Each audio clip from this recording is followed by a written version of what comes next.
بسم اللہ الرحمن الرحیم۔ صرف 5 منٹ کا مدرسہ قرآن و حدیث کی روشنی میں 24 شعبان المعظم۔ نمبر 1، اسلامی تاریخ۔ حضرت عبداللہ بن سلام رضی اللہ تعالیٰ عنہ۔ حضرت عبداللہ بن سلام رضی اللہ تعالیٰ عنہ حضرت یوسف علیہ السلام کی اولاد میں سے ہیں۔ جب حضور صلی اللہ علیہ وسلم ہجرت فرما کر مدینہ منورہ تشریف لائے تو عبداللہ بن سلام رضی اللہ تعالیٰ عنہ نے نبوت کی نشانیاں دیکھ کر اسلام قبول کر لیا۔ آپ یہودی مذہب کے عالم تھے۔ یہودیوں کے تمام فرقوں کے لوگ آپ کے تقوی اور صلاحیت پر متفق تھے اور آپ کی تعظیم کرتے تھے۔ حضرت عبداللہ بن سلام رضی اللہ تعالیٰ عنہ فرماتے ہیں کہ جیسے ہی میں نے مدینہ میں حضور صلی اللہ علیہ وسلم کی آمد کی خبر سنی، فوراً خدمت میں حاضر ہو کر اسلام قبول کر لیا۔ گھر واپس آ کر میں نے اپنی بیوی اور بچوں کو اسلام کی دعوت دی، وہ بھی مسلمان ہو گئے۔ میری بوڑھی پھوپھی خالدہ بھی میری دعوت سے مسلمان ہو گئیں۔ پھر حضور صلی اللہ علیہ وسلم کے پاس آیا اور عرض کیا کہ یہود کے سرداروں کو دعوت دیجئے۔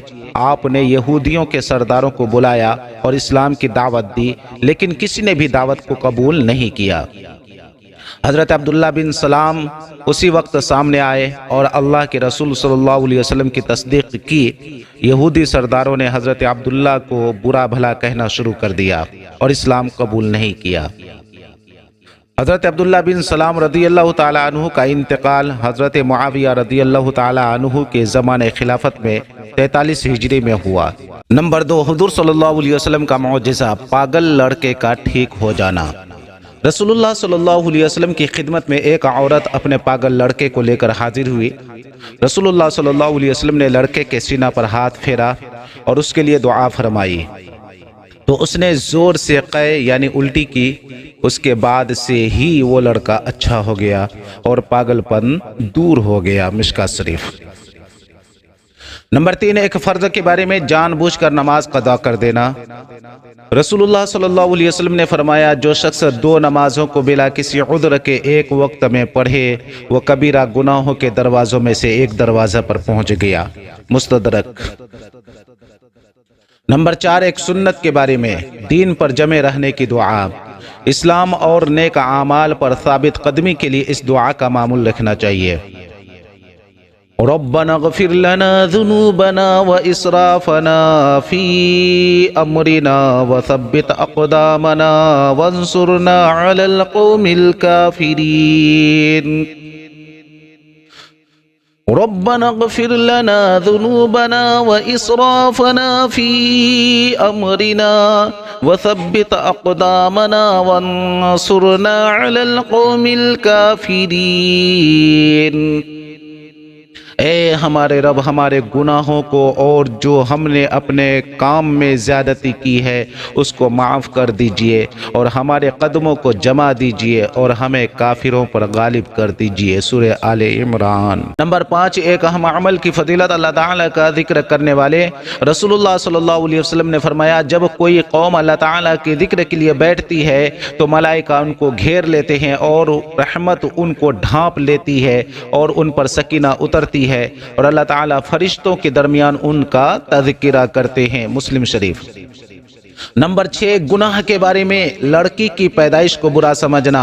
قرآن میں اللہ تعالیٰ فرماتا ہے، جب ان میں سے کسی کو بیٹی پیدا ہونے کی خبر دی جاتی ہے تو اس کا چہرہ رنج کی وجہ سے کالا پڑ جاتا ہے اور دل ہی دل میں گھٹتا رہتا ہے، اور جس لڑکی کی پیدائش کی اس کو خبر دی گئی ہے اس کی شرمندگی کی وجہ سے لوگوں سے چھپتا پھرتا ہے کہ اس کو ذلت گوارا کر کے رہنے دے یا اس کو مٹی میں چھپا دے، وہ بہت ہی برا فیصلہ کرتے ہیں۔ سورہ نحل۔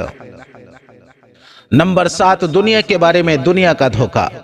قرآن میں اللہ تعالیٰ فرماتا ہے، انسان تجھے اپنے رب کی طرف سے کس چیز نے دھوکے میں ڈال رکھا ہے کہ تو دنیا میں پڑھ کر اسے بھلائے رکھتا ہے، حالانکہ اس نے تجھے پیدا کیا اور پھر تیرے تمام اعضاء ایک دم ٹھیک انداز سے بنائے، پھر بھی تو اس سے غافل ہے۔ سورہ انفطار۔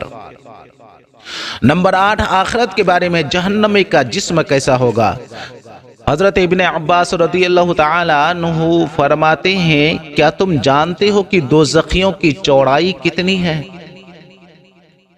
حضرت مجاہد رحمت اللہ علیہ فرماتے ہیں کہ میں نے کہا نہیں، فرمایا ہاں خدا کی قسم تم نہیں جانتے، دوزخیوں کے کان کی لو اور مونڈھے کے درمیان 70 سال چلنے کے بقدر فاصلہ ہوگا، جس میں خون اور پیپ سے بھری ہوئی وادیاں ہوں گی۔ مستدرک۔ نمبر 9، طب نبوی سے علاج، مریض کا نفسیاتی یعنی سائیکالوجی علاج۔